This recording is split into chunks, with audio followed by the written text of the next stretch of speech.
Yeah, great to get a win to start conference play. Great to be 2-0 at home. We've made that a priority to try to win our home games if we want to compete in the conference. Thought all three phases had their good moments, and we continue to grow as a football team, and I think that's the hope, is that every week we're growing and getting better. Hopefully our best football is still ahead of us. Was really great. Again, another really good crowd, great turnout by the community and the students, and I thought the Tahoe Blue was a great addition to what we're doing, and the partnership with Tahoe and the research facility, and thought that was a great moment for UC Davis athletics as well. Really happy that we get to be the team to start that off with the rest of our teams now getting to wear the Tahoe Blue stuff, and so just a good environment. Really happy for the team, and now we got, obviously, one of our big goals every year is to beat the team down south, and as usual they're a great program, and it's going to be a tremendous challenge. So we're looking forward to that and having a great week of prep. School now in session and everything kind of back to normal. So we're excited for the week. Yeah, we're definitely, I would say, a momentum-based offense. Maybe that's a easy statement. Maybe every offense is momentum-based, but we're definitely the type of unit that has to get off and rolling, and the first three plays of a drive are very important.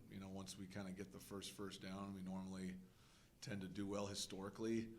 And offensively, again, I don't want to take anything away from Weber. They're a great team, but we were making some pretty uncharacteristic mistakes, especially in the opening script, that I was pretty upset about. Obviously, the ball security with Carter, and with a young player, that was going to happen. I was really proud of him for how he bounced back. But yeah, part of winning football games is you got to take advantage of opportunities like that. Teams make a mistake, and you got to hopefully make them pay for it. We did not make them pay when they had the bad punt, and so to be able to take that penalty and then turn it into some points, I think it was like a 15-play drive after that. So yeah, I thought we got into some good rhythm after that. We were able to throw the ball, run the ball, and quarterback got more comfortable, and then was happy with the offense. Pretty much after, thought the first couple drives of the first quarter and the first drive of the second half were the ones I was most upset about. But after that, I thought we did a fairly good job of consistently moving the ball, which was good. Yeah, no update yet. It's there's an MRI process, takes a couple days to get kind of all the information. So we're keeping our fingers crossed and keeping positive thoughts for him. All the testing in game was positive, but you got to get some more imaging just to kind of see what we're looking at. Yeah, I think obviously Rex is one of, if not the best players in the country, and he's a great athlete. Was a great return man for us. We like to use defensive players in short yardage. Last year using Toki and Bearden, and Land. Our ability to run wildcat runs and +1 runs down there has always been something we wanted to do. As good of a runner as Caden is, he's not a guy that's going to run people over and get a yard. He's just not built that way. And with Fisher and Carter's lack of experience, putting them in a wildcat position didn't feel like we're going to be able to do that consistently. And the team was really excited. Hey, let's give Rex a package. We can turn this into a thing where we get our best player the ball when we got to get a yard. Feel confident that he's going to get it. And you should have heard our sideline when we yelled for the Rex group. We've had it in for the last few weeks. We just haven't gotten to the inside the 3 to do it. And those are things as a staff that you talk about. We brought it up a month ago. Like, hey, are we all comfortable with this? We're all for it, and everyone's like, hell yeah, let's get in the ball. Obviously, hindsight's 20/20. You never want to see a guy get hurt, but it's a bummer. It's part of football, unfortunately. Still have positive thoughts for him and hope it's not that serious. But at the end of the day, it's football. That's how it goes, unfortunately, sometimes. Yeah, I think he's got twice now. He's basically gotten like a stinger, and so sometimes when you get a stinger, for those that have played football, it can like just make a little numbing sensation in the arm. Obviously, we wanted to make sure everything's good with the shoulder and it all checked out. And he was over there ripping balls on the sideline. And we obviously have a lot of faith in Grant, and I thought he came right in and made some good decisions. And so, but yeah, health-wise, Caden's doing great and finished the game off. Yeah, I think, it's funny, he gets Offensive Player of the Week. I'm probably too hard on those guys. We were just laughing about last year's game. The staff was reminding me how upset I was with Miles at halftime last year. And then watching the game last night, he played pretty well. So there's a standard of play for the quarterbacks, and Caden continues to grow and become the player that we expect him to be. But there's a lot of things he still needs to learn, still needs to do a lot of things better.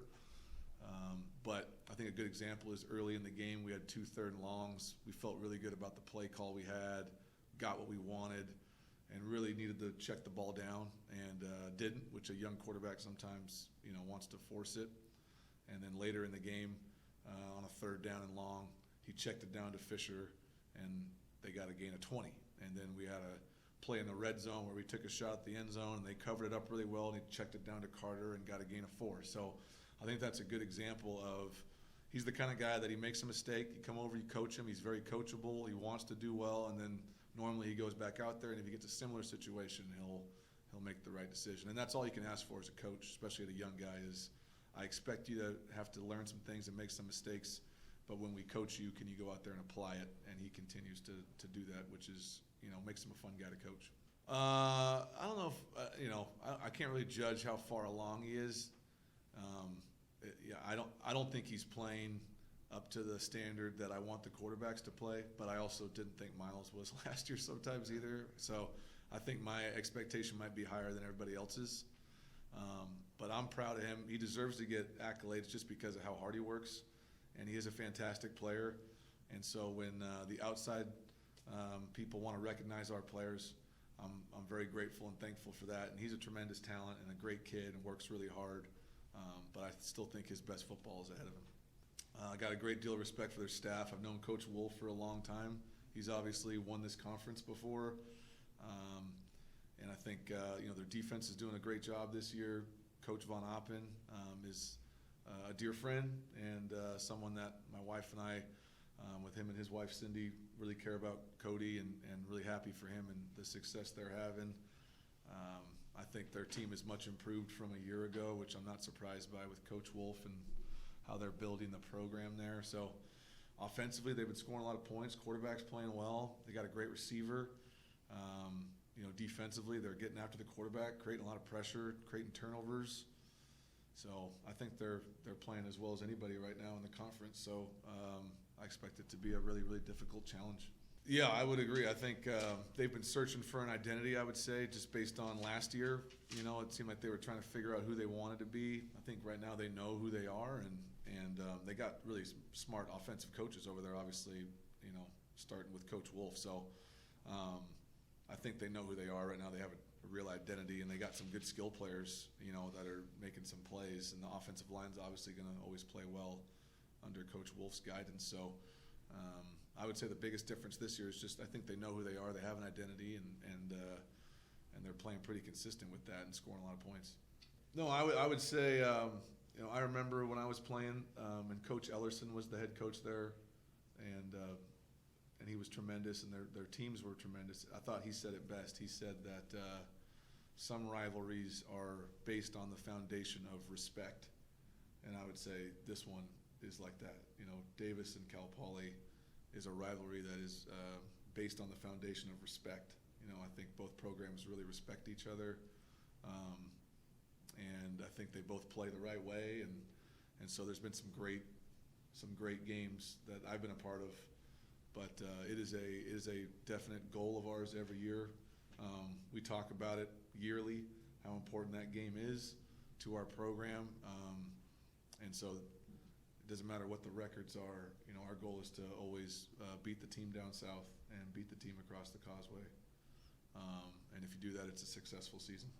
I mean, he was definitely around a lot. I can think of specifically probably a funny story was we were playing Cal Poly here I think it was 2019. Yeah, 2019. We were playing them here, and they were bringing some different pressures, and he kind of came up with this really cool audible that Jake ended up doing to Lonzy for like a 50-yard touchdown. And so, yeah, he was great that year, just hanging out and adding some of his knowledge from being in the conference and all the levels he's coached at. And obviously, he's got great ties to Davis, and you know, always rooting for Coach Wolf to have a lot of success, and really happy for them that they've gotten off to a good start this year. Really cool to see the conference get an ESPN game, you know, and get the Montana-Idaho game on national coverage. That's always really cool. You know, the commissioner was here for our game this week, so I had a chance to talk with him on Saturday, and you know, we were just talking about just how good of a place the conference is in with the amount of talented teams we have. NAU continues to look really good. And, Montana State beating Eastern the way they did shows that they're probably hitting on all cylinders right now. So obviously both Montana schools being in the top 5, and you know, Idaho and NAU being top 15, top 10 teams. Still think that again, you got Idaho State showed that they're competing with a lot of good teams. Northern Colorado continues to play. They had a great game this past week, you know, with those two teams. You know, I think Weber's really talented and tough. That was a really physical game the other night.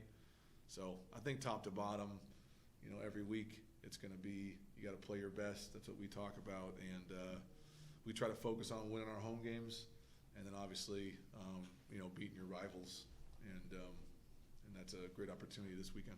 Yeah, I think last year we really struggled offensively in the red zone early in the season, and we were talking today in our team meeting about how, you know, this year offensively, I think we're 11 touchdowns out of 15 trips.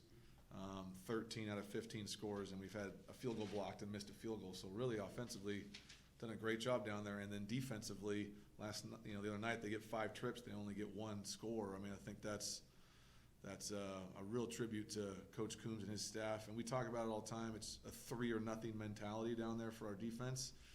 And you know, if we're 11 for 15 scoring touchdowns, the other teams are 1 for 5.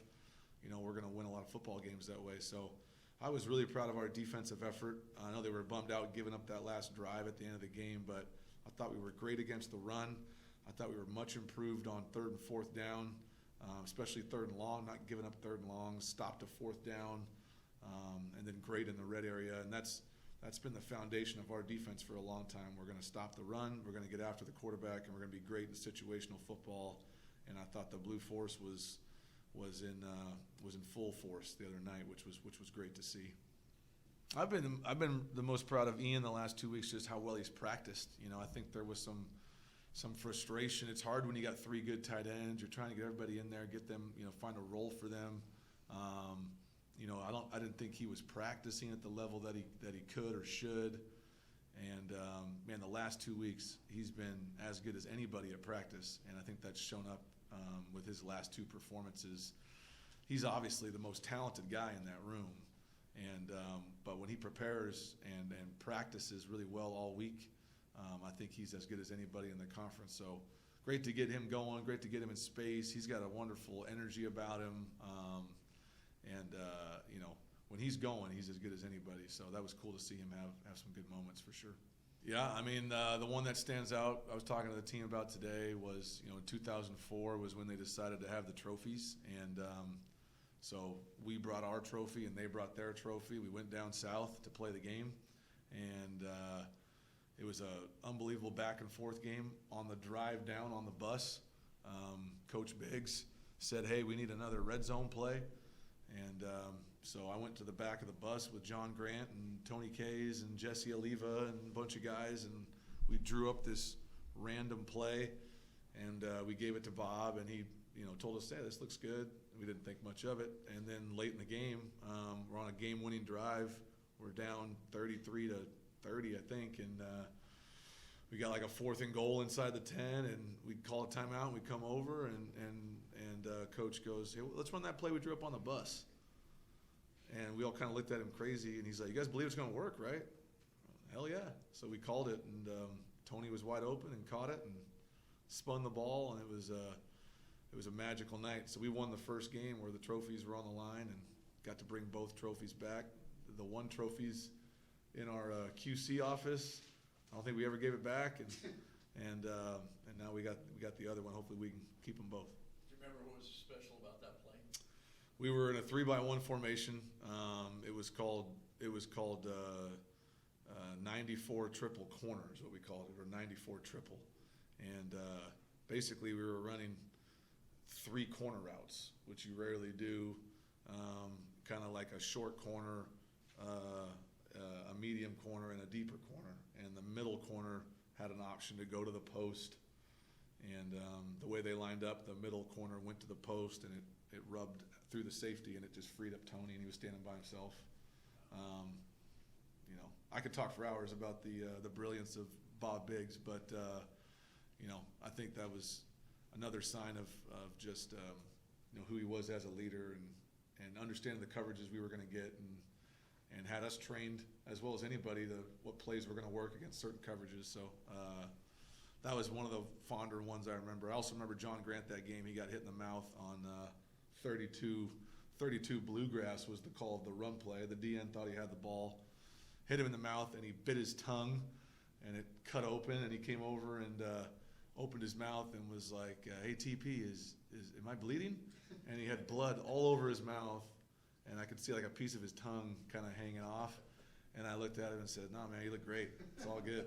Yeah. Do you know where on the ride you came up with that play? It was about halfway. I remember we stopped because also the defense had told Coach Bronson that they had a dream that they were going to line up in swinging gate. So then Coach Bronson made us pull the bus over, and he did a walkthrough to teach the defense how to line up to swinging gate. And that was when we gave Coach the play.